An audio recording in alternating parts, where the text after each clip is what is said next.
ඔයාලා සියලු දෙනාම සාදරයෙන් පිළිගන්නවා මගේ YouTube channel එකට. ඔයාලා මේ එකතු වෙලා ඉන්නේ මගේ තුන්වෙනි වීඩියෝ එකත් එක්ක.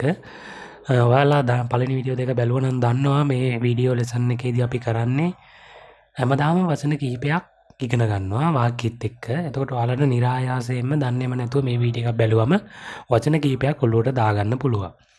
හරි අපි කලින් වීඩියෝ දෙකෙන් වචන 6ක් ඉගෙනගෙන තියෙනවා. අද මේකේ තව වචන 3ක් ඉගෙන ගන්නවා. හරි අපි බලමු වචන මොනවාද කියලා. අද පළවෙනි වචනේ තමයි want. මේකේ තේරුම අවශ්‍යතාවය, ආශා කරනවා, ආශාව, උවමනාව, උවමනා කරනවා, උවමනා වෙනවා වගේ අදහසක් තමයි want කියන එකේ තියෙන්නේ. මම අර හැමදාම කියනවා වගේ මේක මෙහෙම තේරුම ඔලුවට දාගත්තට වැඩක් නැහැ. ඔයගොල්ලෝ වාක්‍ය විදියට ඔලුවට දාගත්තේ නැත්නම් ඔයාලට කතා කරද්දී මේක යූස් කරන්න බැරුව යනවා. හරි අපි බලමු වාක්‍ය කිහිපයක්. She always wants to join us. ඇය නිතරම අප හා සම්බන්ධ වීමට කැමැති. She always wants to join us.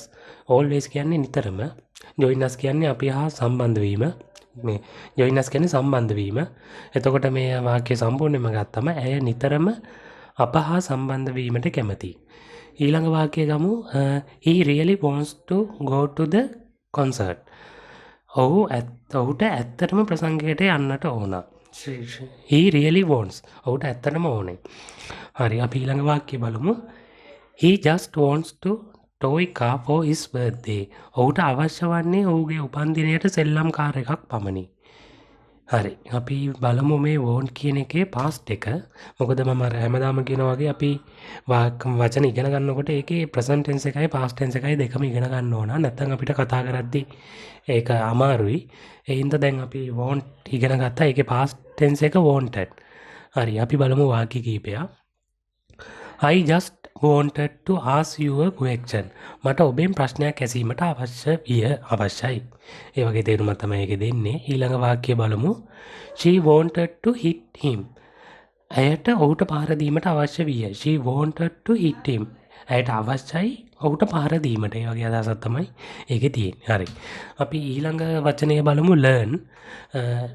learn කියන එකේ තේරුම සාමාන්‍යයෙන් නිකන් ඔළුවට දාගන්න ඉගෙන ගන්නවා, ඉගෙනීම දැනගන්නවා, හදාරනවා වගේ අදහසක් තමයි learn කියන එකේ තියෙන්නේ. හරි අපි දැන් වාක්‍ය කිහිපයක් බලමු. Some people never learn. සමහර අය කවදාවත් ඉගෙන ගන්නේ නැහැ. Never learn, never කියන්නේ කවදාවත් නැහැ. Some people never learn. අර learn කියන එක ඔළුවට දාගන්න මෙන්න මේ වාක්‍යය. හරි අපි ඊළඟ වාක්‍ය බලමු. The child learns from watching others. දරුවා අන් අය දෙස බලා ඉගෙන ගනී. The child learns from watching others. Watching others කියන්නේ අනිත් අය දිහා බලාගෙන තමයි මේ ළමයා ඉගෙන ගන්න. හරි ඊළඟ වාක්‍ය බලමු. I need to learn how to cook. මට උයන්න ඉගෙන ගන්න ඕන. I need to learn. මට අවශ්‍යයි ඉගෙන ගන්න how to cook. උයන්නේ කොහොමද කියලා. ඒ වගේ අදහස තමයි මේකේ තියෙන්නේ. හරි අපි learn කියන වචනේ past එක බලමු learned. ed එකතු වෙලා එන්නේ. හරි පළවෙනි වාක්‍යය බලමු. I learned a lot from my parents. මම මගේ දෙමව්පියන්ගෙන් බොහෝ දේ ඉගෙන ගත්තා. හරි ඊළඟ වාක්‍යය බලන්න. He quickly learned how to do it. ඔහු ඉක්මනින් එය කරන්නේ කෙසේදැයි ඉගෙන ගත්තේය. He quickly learned. ඔහු ඉක්මනට ඉගෙන ගත්තා how to do it. කොහොමද ඒක කරන්නේ කියලා. ඒ වගේ තේරුමක් ඒකේ තියෙනවා. හරි අපි ඊළඟ වචනේ බලමු. ඊළඟ වචනේ තමයි become. become කියන එකේ තේරුම ඇති වෙනවා, යෝග්‍ය වෙනවා, හට ගන්නවා වගේ අදහසක් තමයි තියෙන්නේ. මේක අර වාක්‍යත් එක ඔලුවට දාගත්තම තමයි හරියටම අපිට ඔලුවට යන්නේ. අපි බලමු දැන් වාක්‍යය. පළවෙනි වාක්‍යය they will become part of the solution. ඔවුන් විසඳුමේ කොටසක් බවට පත්වනු ඇත. පත් වේවි. ඒ කියන්නේ මේක අනාගත කාලෙකන්නේ. they will become. ඔවුන් පත් වේවි part of the solution. විසඳුමේ කොටසක් විදියට තමයි මේගොල්ලෝ අනාගතයේදී පත් වෙන අදහසක් තමයි මේකේ තියෙන්නේ. ඊළඟ වාක්‍ය බලන්න. they also become more interested in the food they eat. ඔවුන් ගන්න ආහාර ගැනද වැඩි උනන්දුවක් දක්වයි. ඒ වගේ අදහසක් තමයි මේකේ තියෙන්නේ. හරි අපි බලමු became කියන එක.